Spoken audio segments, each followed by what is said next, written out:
drummer itu pasti pasangannya cantik. Dan lo kan juga tahu gimana mantan-mantan gue dan gimana ya Mena. Gitu lah.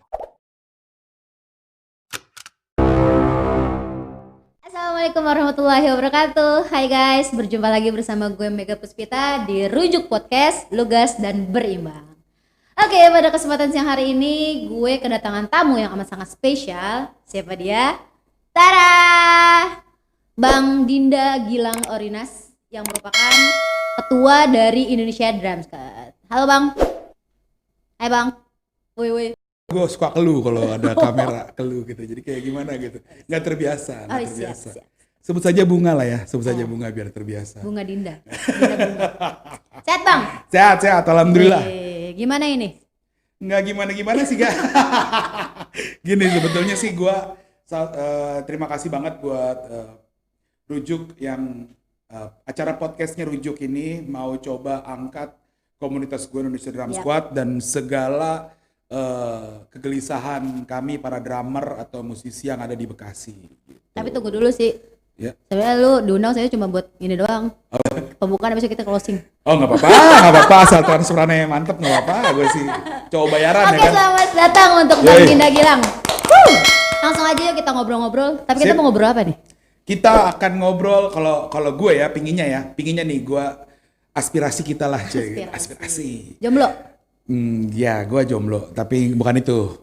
Jadi gue pingin kita ngebahas satu masalah drumming, masalah dasar-dasar drum aja yang orang pingin tahu dan keresahan drummer akan orang-orang yang mengklaim dia udah jadi drummer padahal belum, dia udah jadi musisi padahal jauh dari kata musisi. Terus juga masalah gimana susahnya jadi musisi dan jadi drummer di Indonesia. Sebetulnya gitu sih. Oke, save dulu. Itu ntar biar gue yang giring, biar gue ada kerjaannya. Oke, sip. Oke, Bang Dinda, ini kita di tengah wabah pandemi COVID. Ya. Langsung aja kali ya. Gimana nih kondisi permusikan saat ini? Ya semua jadi serba online gitu ya. Jadi yang biasanya nggak online, biasanya offline jadi harus online. Paling jadi tambah temen yang biasanya nggak perlu ketemu sama teman-teman yang jago broadcast. Jadi kita harus bikin semua serba online. Walaupun ada yang off air pun dibatasi yang datang gitu pesertanya. Tapi itu pengaruh besar buat musisi-musisi yang reguleran kalau menurut gue ya. Selain kita ngomongin musisi dulu deh, drummernya nanti. Selain mereka di zaman pandemi ini kebutuhannya jadi meningkat karena apa sih ya kalau gue bilang harus beli masker, beli ini segala macam. Meningkat dong yang kebiasaannya nggak harus jadi harus gitu kan. Dan mereka juga kebanyakan udah punya anak istri, jadi menurut gue sangat-sangat menyulitkan musisi. Ditambah mereka kebanyakan dari off air penghasilannya. Dari off air itu kayak sekali mereka off air mereka tenang, mungkin dapat 3 juta, 4 juta, 5 juta lah gitu kan, off air yang besar gitu ya. Ini belum ngomong reguler sebagai sampingan. Teman-teman reguler juga pada teriak. Belum habis kemarin kita lagi mau coba apa namanya mengaspirasikan adalah tolong bentuk regulasi pengusaha supaya teman-teman musisi yang di reguler itu ada regulasi, ada penghasilan yang nggak terlalu di bawah gitu. Kadang-kadang mereka dapat seminggu cuma 50.000 per orang gitu ya. Mungkin satu band dibayar 250.000 gitu. Untuk manggung berapa jam dan dikali 4 aja, 50.000 kali 4 200.000 bisa beli apa sekarang? Kita belum habis PR yang itu, ternyata kita punya ujian baru pandemi corona ini yang lebih bikin kita lebih terpuruk lah ya, menjerit. Pahit banget berarti ya. Pahit banget. Paling ya sekarang benar-benar harus kreatif, bikin YouTube channel atau bikin Instagram yang kayak siapa tuh Alif Abata itu yang Alif Bata itu, nah bikin kayak gitu-gitu. Dan itu balik lagi ke kualitas masing-masing. Itulah kenapa jadi musisi harus benar-benar kreatif dan juga bisa menciptakan sesuatu, nggak cuma nge-cover lagu orang. Kalau nge-cover pun juga harus benar-benar yang berkualitas juga karena sekarang terlalu banyak tukang cover gitu. Dan pasarannya adalah kalau lo nggak cantik, kalau lo nggak ganteng, lo nggak enak dilihat, minimal kualitas lo bagus. Kualitas berarti. Kecuali kalau lo cantik lo fals juga jadi masalahnya. Ya kan lo gini-gini doangnya jadi. Iya. Gitu Itu sih. realistis. Iya, realistis. Oke.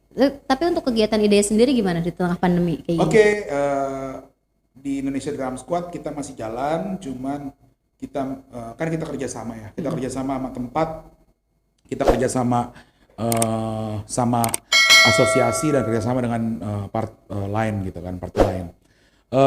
Tapi emang ada terkendala, tapi kita nggak income. Jadi gini, Indonesia Drum Squad itu bukan income.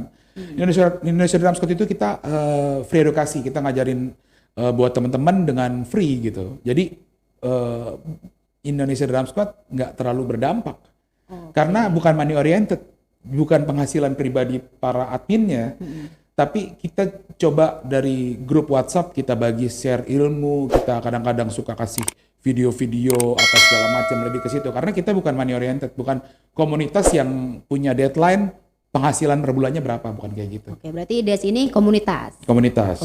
Oke, sip, masuk ke intinya. Tadi, apa sih IDS itu? Indonesian Drum Squad, apa itu? Gua bentuk tahun 2015. Sebetulnya dari sebelum itu kita udah bikin, cuman mulai banget sahnya gitu 2015. Berawal dari foundernya ada 4 orang, gue, Dani, Ogi, sama Kemal. Itu kita mau buat, kita tergerak lah. Kebetulan gue ceritain dari gue dulu ya. Gue selesai belajar lah, jangan lulus sombong banget. Gue selesai belajar di Cik Musik itu tahun 2003. Gue kira gue udah the best, ternyata masih banyak yang kurang. Gue belajar lagi di Jakarta Drum School. Dan ilmu-ilmu yang gue dapet ini sayang banget kalau nggak gue share. Apalagi di Bekasi waktu itu paradigmanya, kacamatanya dari luar adalah Bekasi ini keterbelakangan sekali gitu. Kayak waktu gue ngampus saya di satu kampus di selatan gitu. Lo udah di Bekasi men? Oh itu yang tempat simulasi neraka ya? Luar planet. Dan kesana itu Bekasi itu apa ya? Terpencil gitu. Orang-orangnya juga nggak ada di bumi.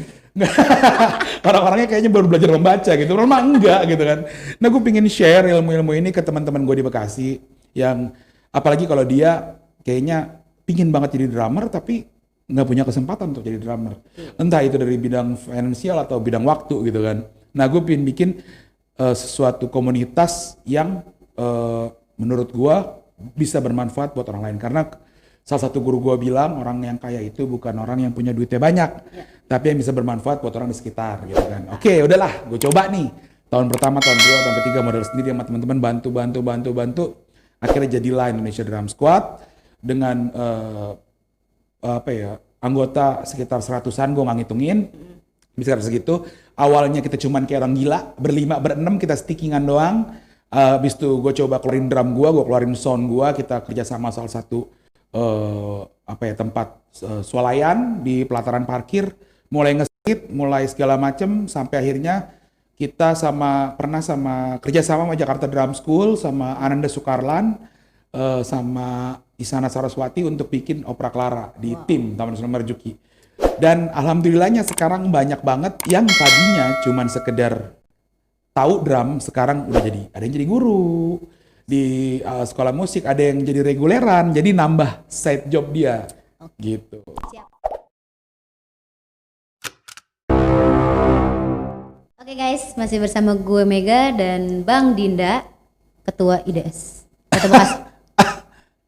Kota Bekasi perlu disebut nggak? Apa IDS itu Indonesia Drum Squad itu se-Indonesia, ada dari bau-bau, tapi karena guanya tinggal di Bekasi, base campnya di Bekasi ya, jadi pusatnya di Bekasi. IDS Kota Bekasi gitu? Iya, banyak juga dari di luar Bekasi, banyak banget. Tadi member kan 100 lebih. Oh. Itu dari mana-mana? Mana-mana. Iya, dari mana-mana. Dari mana aja? Ya, dari mana-mana. Dan ada dari Jakarta, ada yang dari Bandung, macam-macam sih. Banyak berarti? Banyak, tapi paling banyak ya Bekasi, karena emang tempatnya di Bekasi dan kegiatan rutinnya di Bekasi. Dominan cowok?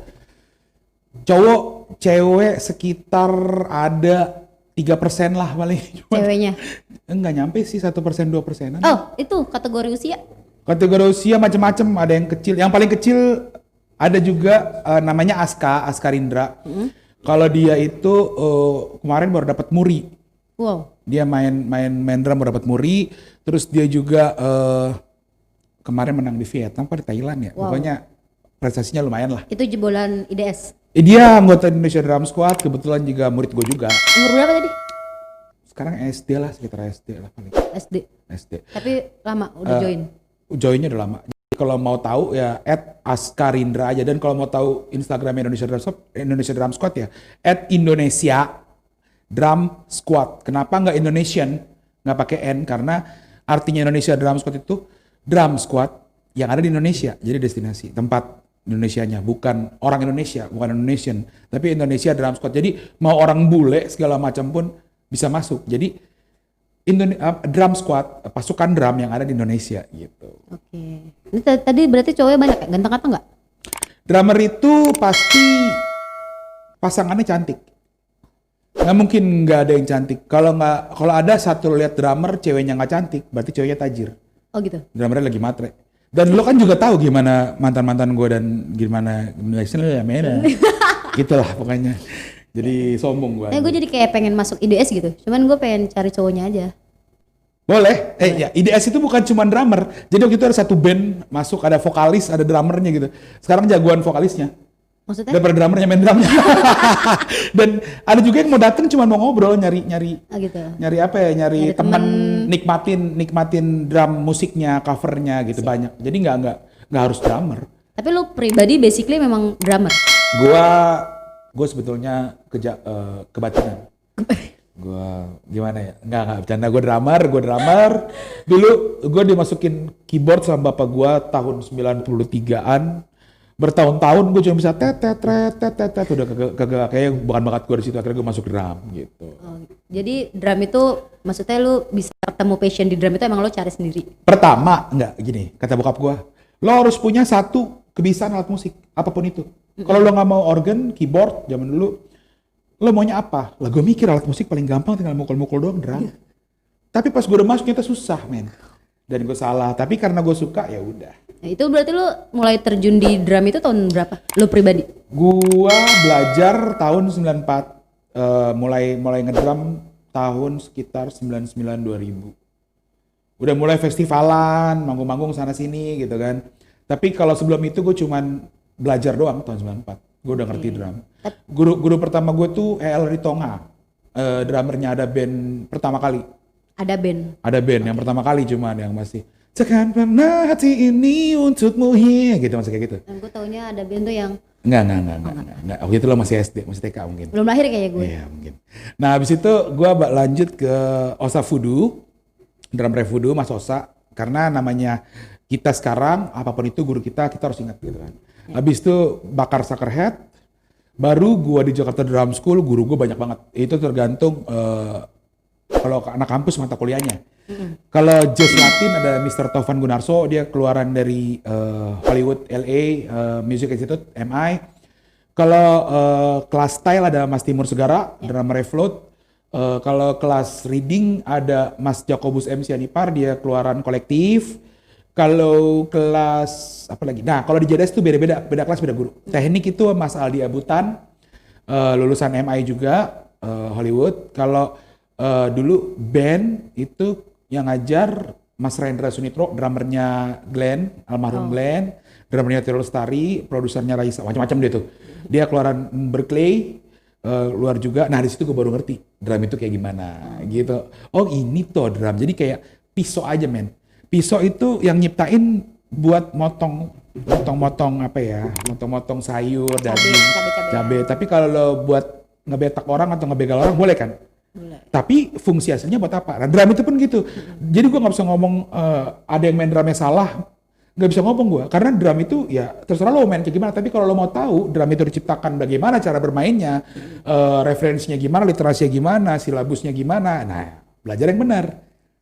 Makanya kalau gue lihat orang mau main pakai kaki juga terserah dia main drum. Karena itu hak dia yang beli ya drum dia. Itu pakai apa? Pakai stick. Iya, stick drum. Ya lucu. Kamu lucu, stick PS. Oh iya. Dia panjang-panjang gitu kan? Enggak. Ini mulai acara 17 ke atas ya. Bener dong sih. Jangan mancing-mancing gue, nanti gue bahaya, gue lebih parah. bahaya. Pencitraan nih nggak boleh. Ini gue lagi di sini jadi seseorang. Oke. Nah, berbicara sama drum sendiri, itu kan tadi lu udah sempat singgung tuh, drum itu kan sebenarnya bebas aja bagaimana pemainnya. Iya, Dan sedangkan ada teknik. Nah, itu teknik dasar apa sih yang harus lu punya biar kita tuh bisa main drum atau nggak sekedar mukul-mukul tang gitu. Anak-anak sekarang nih, anak afternoon yesterday, hello anak afternoon yesterday, anak kemarin sore. Mungkin zaman sekarang lebih gampang lu bisa ngeklaim diri lu sebagai drummer, sebagai musisi segala macam. Awalnya kalau kata guru-guru gua ada tahapan men. Pertama kali sekedar bisa, ya, sekedar bisa, dan itu yang sekarang banyak berjamuran tuh sekedar bisa. Lo naik jadi anak band, jadi musisi. Lo mulai main sama gitaris, basis, vokalis, lo harus mulai bijaksana. Lo nggak boleh kekerasan, lo nggak boleh kekecilan, lo harus tempo, lo harus teratur, segala macam, bla bla bla bla. Lo jadi musisi. Naik lagi jadi seniman, nggak sembarangan lo ngomong gue seniman, lo punya karya apa enggak? Gitu. Dan semua notasi yang lo keluarkan atau nada atau bunyi atau segala macam harus dipertanggungjawabkan. Jangan berlebihan, jangan kekurangan. Jadi pas men. Semua yang berlebihan, semua yang kekurangan tuh nggak enak. Jadi nggak segampang itu lo ngeklaim diri gue, oh gue habis nge-cover lagu satu, gue musisi, gue drummer, gue seniman, bla bla bla, itu salah banget kalau menurut gue ya. Karena untuk ke tahap situ pun lo harus layak menjadi musisi, lo harus prasyarat lo juga harus lo punya semua gitu. Dan buat di drum, bukan secara historical nih, ini secara keilmuan aja, secara drumming aja. Lo kuasain rudiment wajib dulu. Rudiment wajib itu kayak single stroke. Single stroke berarti right, left, right, left, right, left.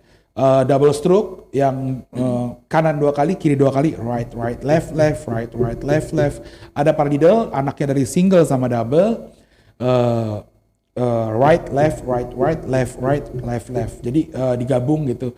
Dan macam lagi ada roll, ada flam, ada Ralph, segala macam. Tapi beberapa yang emang lo pelajarin awal emang harus tahu gitu.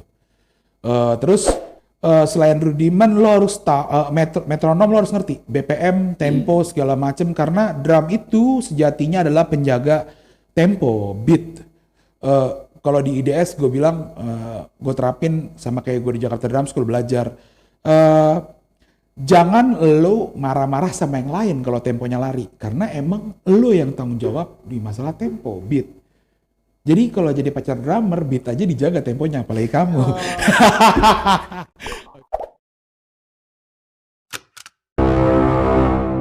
Oke bang, lanjut bang. Satu lagi, gue yang gak suka sama anak-anak afternoon yesterday yang mengatasnamakan dia sebagai drummer itu groove, masalah groove. Kata mereka nge-groove itu lo asal merem-merem, mainnya so asik, goyangannya so asik, udah nge-groove. Itu salah. Lo salah boy. Lo salah banget, camkan itu Kisanak. Yang benar itu groove itu lo harus dasar lo, harus kuat. Satu balance. Balance itu paling penting. Balance itu antara lo mukul snare, mukul tom 1, tom 2, tom 3, atau floor tom, atau hi-hat, cymbal, dan bass drum itu harus balance. Jadi kuping gak sakit. Treble sama low, kalau menurut gua, low-nya di atas dikit. Tergantung dari style apa yang lo mainkan. Kalau lo main swing, jazz, oke, treble nomor 1, ting ciring, cing ciring, bass drumnya di bawah, mid di bawah. Tapi kalau lo main pop, R&B, hip hop, itu lebih, bass drumnya, low-nya lebih di atas. Jangan lo main cymbal kebanyakan, berisik, yang di depan ngegung kupingnya.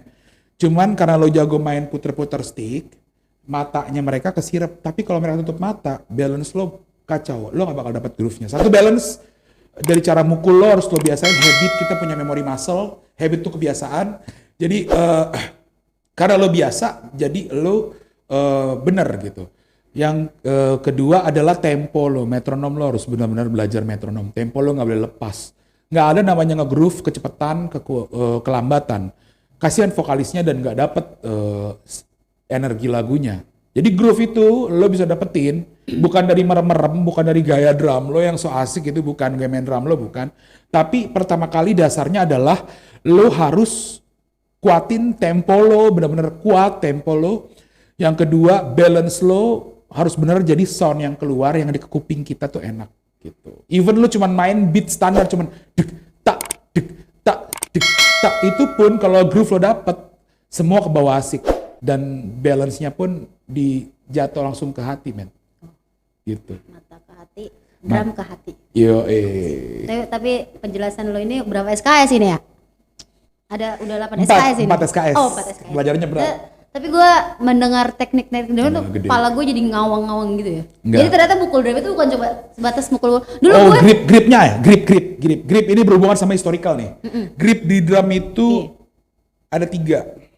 Satu yang tradisional, yang zaman dulu, yang megangnya kayak gini nih, gitu, megangnya gini nih, tar kayak musisi jazz, tring, dia agak ke bawah gitu.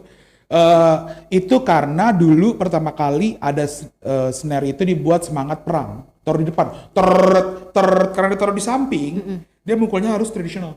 Oh. Supaya gampang. Kalau kayak gini kan susah. Itu yang biasa di marching band bukan? Marching band. Ya semuanya kan awalnya kan snare kan perpaduan dari drum itu snare, ada bass drum, ada floor tom segala macam itu kan digabungin jadi satu. Awalnya kan pisah-pisah. Gitu. Digabungin jadi satu. Nah, habis itu ada match grip yang sering dipakai. Dia kayak begini, cara mukulnya gini. Ada shake, salaman, lebih kayak begitu. Nah, yang sering dipakai match grip. Kenapa? Karena kalau pakai shake, dia terbatas atas bawahnya. Tapi kalau pakai match grip, dia bisa sampai ke atas banget. Gitu. Itu cara megang stick drum buat awalan.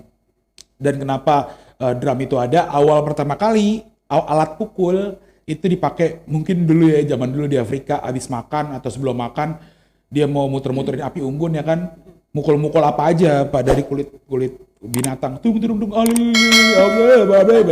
lah, keluarlah pattern namanya. Buat di Brazilian, Afro Brazilian, jadi Latin tuh bagi 2, jadi ada Afro Cuban, Afro Brazilian. Buat di Brazilian sendiri, khususnya samba, itu ada pattern kayak sordo di kaki, ada macam-macam, ada kaskara, ada segala macam. Nah, itu jadi satu, jadi pukulan samba Afro Brazilian gitu. Jadi pattern-pattern itu ada karena peninggalan dari zaman dulu sebetulnya. Jadi ini history drum. Historical. Jadi baru mulai ngelebar nih, kayak misalnya samba ada yang jadi swing, jadi ada bebop, ada apa, ada terus bawah lagi terus ada rock and roll dari cing jadi dik-tak berubah ke bawah. Jadi makin kesini makin disimpelin, makin komersil, makin apa ya, makin gampang dipelajari gitu. Ada yang dari Latin, habis itu ada Get Samba, Steve Get. Kalau kita dengar lagu Noah, ding dang itu lagu apa itu? Dengar laraku bukan ini? Dengar Iya. laraku. Judulnya apa ya? Serat, ancol lanjut kayak gitu tuh. Kasih digoyang ya. Itu bukan lagi itu bukan lagi. Tapi gue denger teknik-teknik tapi historial dari drum itu sendiri ternyata panjang juga ya. Enggak sih, sebetulnya nggak panjang-panjang amat. Gue aja pura-purain panjangnya biar kelihatan gitu. gue penting gitu, biar kelihatan serius ini acara.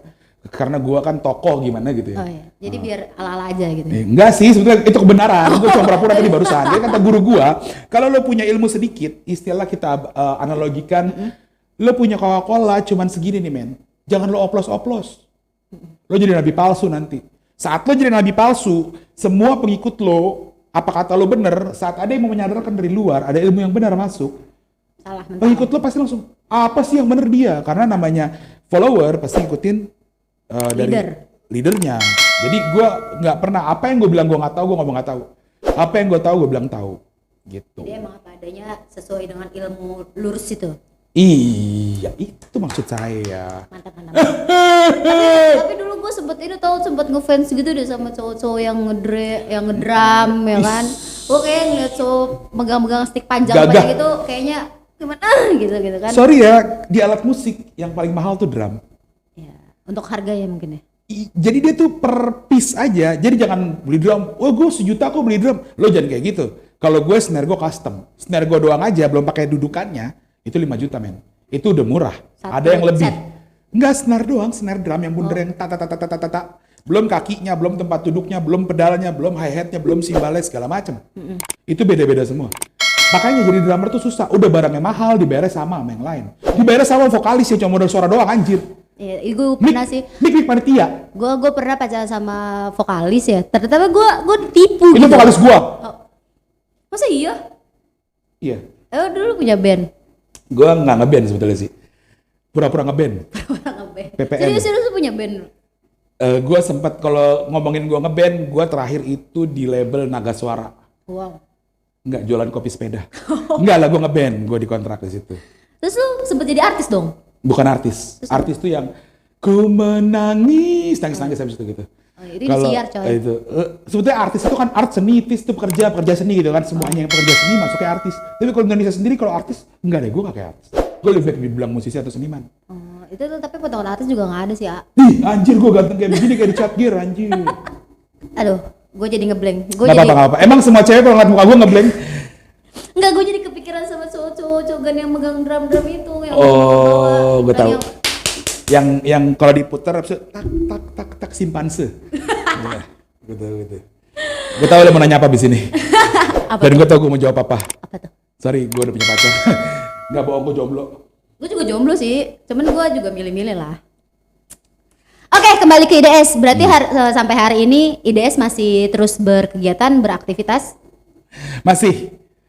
Ada jadwal rutin? Harusnya ada, tapi karena pandemi, PSBB, COVID, nyalah cepat-cepat. Cewek gue, mantan gue ngeliat, tapi gue lagi deket lagi gitu. Tapi belum menjadi pacar. Halo Dita, kita kan belum jadian ya, nggak apa-apa lah sayang-sayangan. Nggak, tadi aku bilang jomblo emang karena aku jomblo. Oke. Terus, iya pandemi ini sebetulnya gini loh, komunitas gue tetap jalan sebetulnya, tapi ada pihak kerja sama kita yang masih takut-takut lah karena pandemi. Takutnya kalau teman kita datang semua rame-rame, ada yang ngerekam atau ngefoto jadi masalah gitu. Oh gitu. Iya. Jadi, sebetulnya sih kita sih. Oke deh, mungkin itu seputaran tentang IDS ya. Iya. Tapi gue udah boleh nanya pribadi nggak? Boleh. Boleh banget. Ini pribadi nih men. personal. Tadi gue udah nanya basic di seputaran drum. Cuman kalau tadi gue lupa, tapi memang lo pribadi tuh memang lulusan sekolah musik apa gimana? Ya, gue lulusan sekolah musik. Dibilang sekolah musik iya, tapi akademisi gue megang lah. Akademisi, silabus, segala macam jadi gue ngerti. Oh ada chart map yang DC all chord, DC all fine. Terus kalau lagi orkestra atau big band kita ngikutin figur bass, gue ngerti lah. Dikit-dikit, tapi gue gak ngomong. Karena sebetulnya musik itu lo mau cari kemanapun, pasti ada lagi langit di atas langit. Kecuali kalau gue pulang dari Amerika, gue kuliah di sana, gue bawa sertifikat dari Amerika, mungkin lo bisa ngomong kayak gitu. Tapi gue enggak lah. Gue biasa-biasa aja.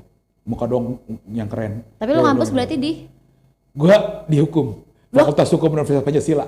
Oh gitu? Iya. Gue di kuliah? Depok kagak, Selatan kagak, tengah-tengah. Jadi nggak pure musik doang? Karena bokap gue lahir di keluarga militer, kebanyakan tentara polisi, jadi masih underestimate sama musisi. Jadi gue benar-benar perjuangan gue jadi musisi ini benar-benar gokil sih, nggak didukung. Istilah kasarnya lo manggung di tempat gede kayak Java Jazz segala macam, orang tua lo nggak nonton.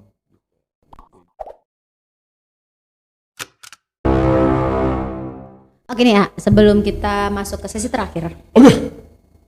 Gue ada sedikit games, boleh tapi lah, bukan boleh. games juga sih, lebih ke pertanyaan. Okay. Tapi kayak games gitu, pokoknya pertanyaan, games, pertanyaan. Ya pokoknya gitu. Lo jangan nggak prinsip gitu dong, jangan abu-abu. Enggak, tapi memang bener. Jadi gue punya, di sini gue akan menyebutkan 2 kata. Di mana lo harus milih salah satu kata yang gue sebutkan, tapi dalam tempo yang cepat. Misalkan 1, 2, lo 1, 3, 4, 4, 5, 6, 10, kayak gitu. 1, 2. Kalau gue mau lebih, nggak boleh. Boleh sih, lo aja juga udah berlebihan. Anjir. Oke, siap. Oke. Hitam putih. Hitam.